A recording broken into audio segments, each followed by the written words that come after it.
रामकृष्ण हरी मित्रांनो, आज आपण बनवणार आहोत शेवग्याच्या शेंगाची भाजी। आता आपण सगळ्यात पहिले याच्यात गरम पाणी टाकले, हे गरम करायला टाकायचे। आपण गॅस चालू करू।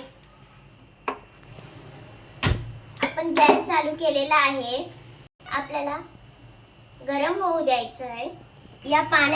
या पाण्यामध्ये आपल्याला थोडंसं मीठ टाकायचं आहे। मित्रांनो, आता आपलं गरम पाणी झालेलं आहे, त्याच्यात आपण आपल्या शेंगा टाकूया।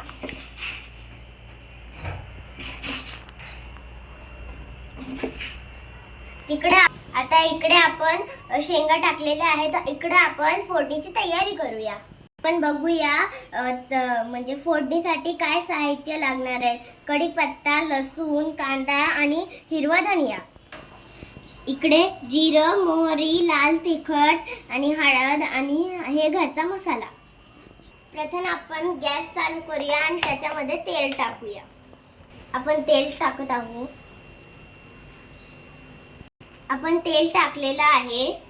तेल आता आपल्याला गरम होऊ द्यायचं आहे। मध्ये आपल्याला तेल गरम झाले, मोहरी टाकायची आणि जिरं।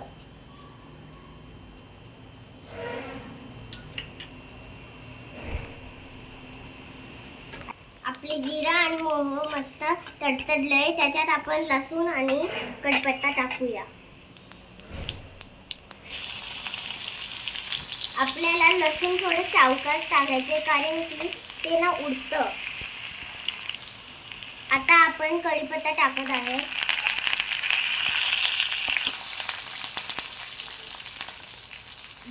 बोलले होते ना मी की कढीपत्ता उडतो।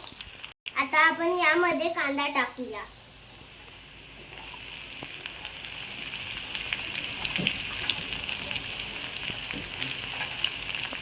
आपला लसूण लालसर झालाय, आपल्याला कांदा पण लालसर करून घ्यायचा आहे। आपला कांदा लालसर झालाय, त्याच्यामध्ये आपण हळद टाकूया। हलवाई करून घ्यायचं आहे आपल्याला। आता आपल्याला लाल मिरची पावडर टाकायचं आहे। आता आपल्याला त्यामध्ये लाल मिरची पावडर टाकलेलं आहे। मी 1 चमच टाकले, तुम्ही तुमच्या आवडीनुसार टाकू शकता लाल मिरची पावडर। मम्मीने घरी नाही काळा मसाला बनवलाय, ते आपण टाकला आहे। इकडे आपल्या शेंगा होत आल्यात, तर आपण गॅस बंद करूया। आपण इकडे शेंगदाण्याचं कूट करून घेतलंय, ते पण टाकून घेऊया। आपण आता शेंगदाण्याचा कूट छानपैकी मिक्स करून घेऊया। तेल सुटेल, जेणेकरून त्याला तेल सुटेल। आता आपल्याला मीठ टाकायचंय।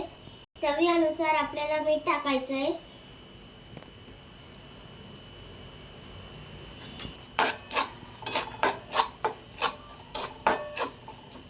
ऑलरेडी आपल्याला मीठ थोडं कमीच टाकायचं, कारण आपण शेंगा शिजताना मीठ टाकलं होतं। आता आपण शेंगा टाकून देऊया।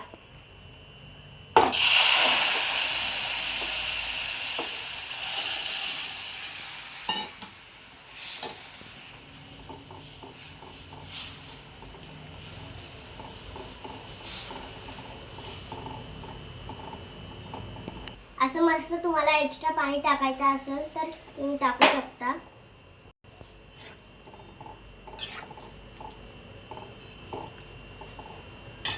आता शेंगांना छानपैकी उकळी येऊ देऊया।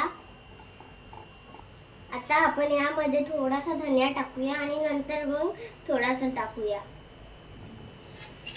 अगर उकळी आली तर मग आपली भाजी रेडी। मग आपण गार्निश करूया। आपली भाजी रेडी आहे। मी तुम्हाला डिश मध्ये सर्व करून दाखवते। हे बघा किती मस्त भाजी आली आहे, मस्त तरी आली आहे आपल्या भाजीला। आपण थोडी धनियाने गार्निश करूया भाजीला। तुम्ही याला चपाती सोबत आणि भाकरी सोबत खाऊ शकता, हे खूप मस्त लागतं।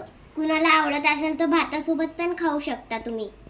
तुम्हाला अगर माझी ही रेसिपी आवडली असेल तर लाईक आणि सबस्क्राईब नक्की करा। थँक्यू मित्रांनो, बाय।